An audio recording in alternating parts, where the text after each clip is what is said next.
Saint Thomas, அதாவது தோமா என்ற ஒரு ஜீசஸுடைய சீடர். இவர் என்ன பண்ணார்னா, ஜீசஸ் இறந்ததுக்கு அப்புறம் இங்க, அதாவது இந்தியாவுக்கு வந்து கிபி 52ஆம் ஆண்டு அவர் கிறிஸ்தவ மதத்தை பரப்பினார் அப்படின்னு இங்க இருக்க கிறிஸ்தவர்களும் வரலாற்று ஆய்வாளர்கள்னு சொல்லக்கூடிய இடதுசாரிகளுக்கு முட்டு கொடுக்கக்கூடிய பலருமே இன்னி வரைக்குமே இந்த விஷயத்த இவங்க வரலாற்று குறிப்பு மாதிரியும் வரலாற்று ஆவணம் மாதிரியும் வரலாற்று நிகழ்வு மாதிரியும் இன்னி வரைக்குமே பேசிட்டு வராங்க. அப்படி ஒரு சம்பவம் உண்மையாவே நடந்ததா இல்லையா, அதுதான் நாம தெளிவா பார்க்க போறோம். இவர் கிபி 52ஆம் ஆண்டு இந்தியாவுக்கு வந்தார்னு சொல்றாங்க.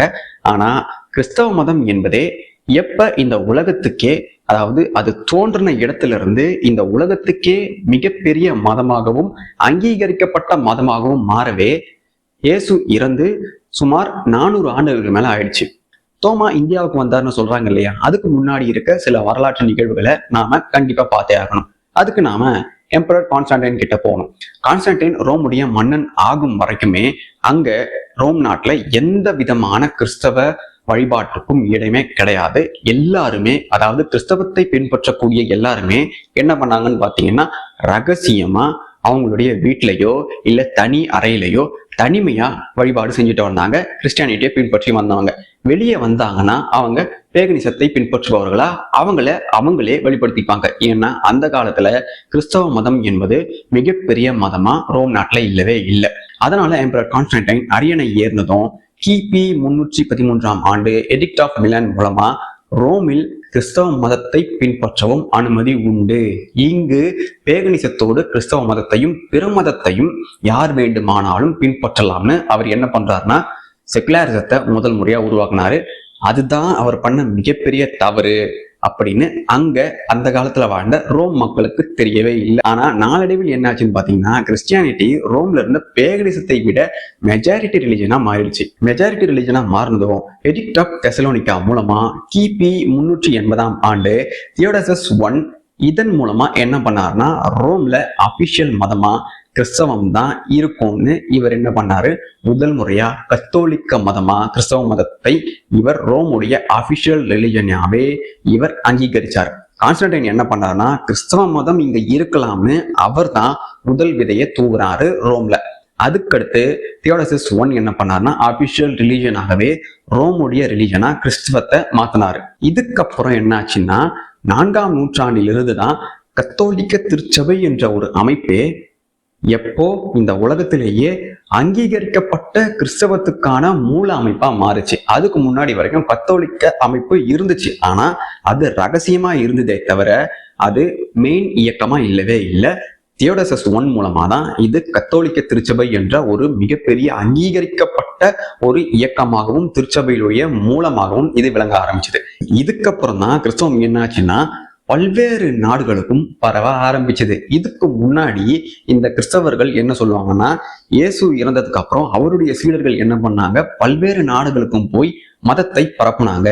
இயேசுடைய கைங்கரியங்களையும் இயேசுடைய அபரிவிதமான செயல்களையும் இவங்க இந்த உலகம் முழுக்க இருக்க மக்களுக்கு சொல்லி கிறிஸ்தவத்தை பரப்புனாங்க. அதை அவங்க வேலையாவே எடுத்துக்கிட்டு இவங்க உலகம் முழுக்க பயணிச்சாங்கன்னு சொல்லுவாங்க. பட் அது உண்மையானு பாத்தீங்கன்னா அது 100% உண்மை கிடையாது. அது ஒரு 10% உண்மை வேணா சொல்லலாம். ஏன்னா இவங்க எல்லாருமே நாலா பக்கமும் போய் சிங்கிளா தான் போனாங்களே தவிர இவங்களால ஒட்டுமொத்த கூட்டத்தையோ இல்ல ஒரு இனத்தையோ கிறிஸ்தவத்துக்கு கன்வெர்ட் பண்ண முடிஞ்சுதான்னு பாத்தீங்கன்னா கிடையவே கிடையாது. அங்குன்னும் இங்குன்னுமா சில பேரையும் சில குடும்பங்களையும் தான் இவங்களால மாத்த முடிஞ்சுது. அதனால கிறிஸ்தவம் இவங்களால பல்வேறு நாடுகளுக்கும் பரவுச்சுன்னு சொல்றது மிகப்பெரிய போய். இவங்களால முழுமையா இவங்க போன இடத்துலலாம் மதத்தை பரப்பவே முடியல, மதம் மாற்றவும் முடியல. ஏன்னா இவங்க போனதே சிங்கிளா தான் போயிருக்காங்க எல்லா ஊருக்குமே. அப்படி போனவங்களை அந்த ஜனங்க வரவேற்று அவங்களுடைய பேச்சை கேட்டு இவங்க மாறதா சொல்லப்படுறதெல்லாம் சுத்த பொய். இது எப்போ மிகப்பெரிய ரிலிஜனா மாறுச்சுன்னு பாத்தீங்கன்னா, கிமு 4ஆம் நூற்றாண்டுக்கு பிறகுதான் உலகம் முழுக்க பயங்கரமா பரவ ஆரம்பிச்சது. அதுலயும் இன்னொரு முக்கியமான விஷயத்த நாம கவனிக்கணும். இயேசுவை பத்தி பேசும்போது அவருடைய சீடரான தோமாவை பத்தி கண்டிப்பா பேசுவாங்க. ஏன்னா தோமா அங்கிருந்து இங்க இந்தியாவில இவர் தான் முதல் முறையா கிறிஸ்தவத்தை பரப்புனார்னு சொல்றதுக்காகவே இங்க இன்னுமே அதை பேசிட்டே இருப்பாங்க. ஆனா ஐரோப்பில் இருக்கக்கூடிய கத்தோலிக்க யூனிவர்சிட்டிஸ் எதுவுமே, கத்தோலிக்க பல்கலைக்கழகங்கள் எதுவுமே இன்னி வரைக்குமே இந்த தோமா இந்தியாவுக்கு வந்து மதத்தை முதலில் பரப்பினார், அவர்தான் இந்தியாவுக்கு கிபி 52ஆம் ஆண்டு வந்து கிறிஸ்தவ மதத்தை அறிமுகப்படுத்தினார் என்று சொல்வதெல்லாம் சுத்த பொய்ன்னு அவங்களே அதை பாடத்துல இருந்து நீக்கிட்டாங்க. அவங்களுடைய மாணவர்களுக்கு கத்தோலிக்க யூனிவர்சிட்டியில படிக்கிற யாருக்குமே அவங்க அதை கத்துத்தரதே கிடையாது. வரலாறு இப்படி இருக்கும்போது இங்கே மட்டும் எப்படி, அதாவது கத்தோலிக்க திருச்சபை கிறிஸ்தவத்துடைய மெயின் ஹெட்டா இருக்கக்கூடிய கேத்தலிக் கிறிஸ்டியானிட்டியை சேர்ந்த எல்லாருமே சொல்றாங்க, என்ன சொல்றாங்கன்னா, தாமஸ் இங்க வந்தாரு, இந்தியாவுக்கு வந்து மதத்தை மாத்தினாருன்னு சொன்னதெல்லாம் சுத்த போய் அதற்கான ஆதாரங்கள் கிடையாதுன்னு சொல்றாங்க. அப்படி இருக்கும்போது இந்தியாவில் இருக்கக்கூடிய இந்த மதம் மாறின ஆட்கள் மட்டும் ஏன் இன்னுமே இத உண்மைன்னு இவங்க பேசிட்டு இருக்காங்க? இன்னுமே இத உண்மைன்னு ரிலிஜன் சம்பந்தமா, அதாவது கிறிஸ்டியானிட்டி ரிலிஜன் சம்பந்தமா படிக்கிறவங்களுக்கு இதை கத்துக் கொடுத்துட்டு வராங்கன்னு பாத்தீங்கன்னா, இவங்களுக்கு இங்க ஒரு ஆள் தேவை. எப்படி? இங்க ஒரு தியாகி தேவை. கிறிஸ்தவத்துக்காக இங்க உயிர் தியாகம் பண்ண ஒரு தியாகி இருந்தாதான் அதை மையமா வச்சு ஆரியம், பிராமணர்கள், அடக்குமுறை, ஒடுக்குமுறை, சாதிய வன்முறை இதெல்லாம் நிகழ்ந்தது. இதனால இவர் இதையெல்லாம் எதிர்த்து இங்க இருக்க மக்களை அவங்களுடைய பாவப்பட்ட வாழ்க்கையிலிருந்து காப்பாற்ற வந்தவரான இந்த தோமாவை என்ன பண்ணிட்டாங்கன்னா, இங்க இருந்த பிராமணர்கள், அதாவது சாதி ரீதியா மக்களை பிளவுபடுத்திய பிராமணர்கள் அவரை கொன்று அவங்களுடைய ஆதிக்கத்தையும் சாதி வெறியையும் திமுறையும் காட்டிட்டாங்க. அதனால செயின்ட் தோமா மிகப்பெரிய புனிதர். அவர் இங்கு அன்பை விதைக்க வந்தார். அன்பை விதைத்தவருக்கு நேர்ந்தது என்ன? கொடூரம் அப்படின்னு ஒரு கதையை கிரியேட் பண்ணி விட்டது யாருன்னு பாத்தீங்கன்னா, 16ஆம் நூற்றாண்டில் வந்த போர்ச்சுகீசியர்கள். அதுக்கு முன்னாடி வரைக்கும் புனிதர் தோமா என்ற கேரக்டரே இந்தியாவுக்குள்ள வந்தார்ன்ற கதை முகலாயர்களுக்கே தெரியாது. முகலாயர்களுக்கே தோமான்ற ஒரு கேரக்டர் வந்தது தெரியாது. அப்படி இருக்கும்போது இங்க தோமா வந்து கிறிஸ்தவத்தை பரப்பினார், அதன் மூலமாக இந்தியாவில் இருந்த வெகுஜனங்களும் கிறிஸ்தவத்துக்கு மாறினாங்கன்னு ஒரு கதையை இன்னி வரைக்கும் ஊட்டிட்டு வராங்க. சரி, அப்படியே மாறினாங்க இல்லையா? அவங்கள இந்த முகலாயர்கள் என்ன பண்ணிருக்கணும்? அவங்களுடைய வேலையான ஒரே நோக்கமான மதம் மாற்றத்தை பரப்புறதுக்காக தான் அவங்க உலகம் முழுக்க பயணிச்சாங்க. கலிஃபட் முறையை உருவாக்குனதுக்கு காரணமே அதுதான். டைரக்டா வந்தாங்க, மதம் மாறு, இல்ல ஜிசியா கட்டு, இல்லைன்னா உன்னை கொண்டுடுவோம், சிம்பிளா சொல்லிட்டு போயிட்டாங்க. அப்படி அவங்க டைரக்டா பண்ணும்போது கிறிஸ்தவர்கள், அதாவது கிறிஸ்தவர்களா மதம் மாறினவங்களை மட்டும் விட்டுருப்பாங்களா? யோசிச்சு பாருங்க. அவங்களையுமே இவங்க என்ன பண்ணிருப்பாங்கன்னா இவங்களுடைய மதத்துக்கு மாற்றிருப்பாங்க. ஆனா அவங்க மாத்தாம போயிருக்காங்களே, என்ன காரணம் அப்படின்னா, இவங்க வந்த காலத்துல இவங்க இந்தியாவின் மீது ஊடுருவல் நடத்தினப்ப கிறிஸ்தவம் என்ற மதம் இந்தியாவில் கிடையவே கிடையாது. இது 100% உண்மை. ஆப்ரகாமிய மதங்களான 2 முக்கியமான மதங்களான இஸ்லாம் மற்றும் கிறிஸ்தவம் எங்க இந்தியாவில் ஆரம்பிச்சதுன்னு இவங்க கதையை ஆரம்பிப்பாங்கன்னு பாத்தீங்கன்னா, எல்லாத்துக்கும் மையமா இருக்கிறது கேரளா தான். கேரளாவில தான் சேரன் என்ற ஒரு அரசன் இஸ்லாத்துக்கு மாறினான் அப்படின்னு அவங்க ஒரு பக்கம் சொல்லுவாங்க. ஆனா அது கட்டுக்கதைன்னு ஏற்கனவே ஒரு வீடியோ போட்டிருப்பேன்.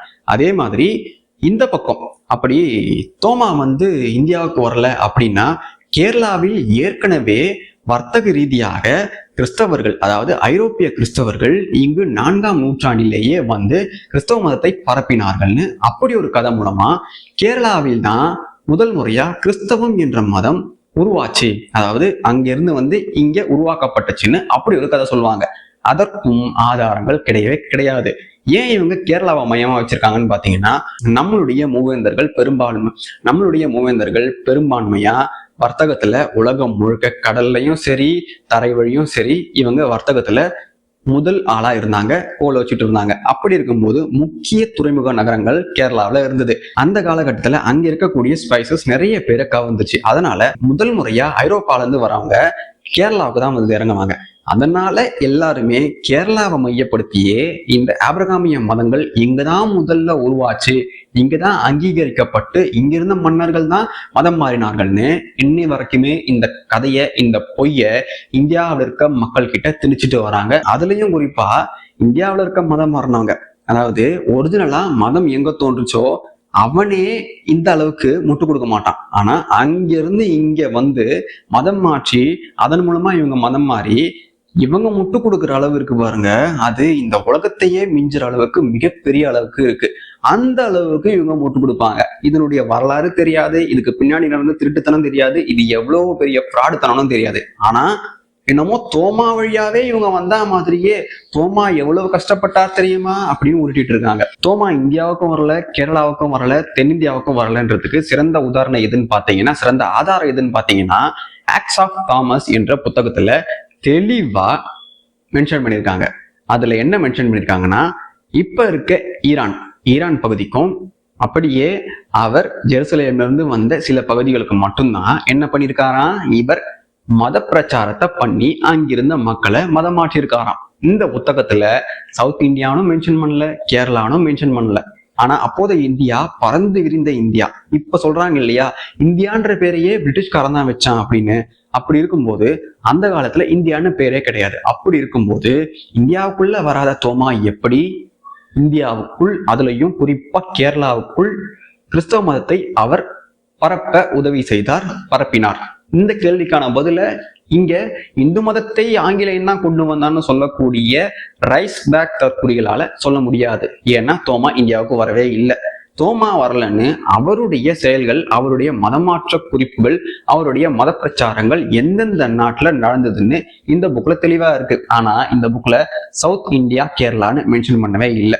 அப்படி மென்ஷன் பண்ணாத ஒரு இடத்துல இந்தியாவில கிறிஸ்தவம் தோன்றுச்சுன்னு இவனுங்க இன்னி வரைக்குமே கட்டுக்கதையா சொல்லிட்டு வராங்கன்னா எவ்வளவு பெரிய கேக்மாரித்தனம், எவ்வளவு பெரிய அயோக்கியத்தனம் இதுன்னு.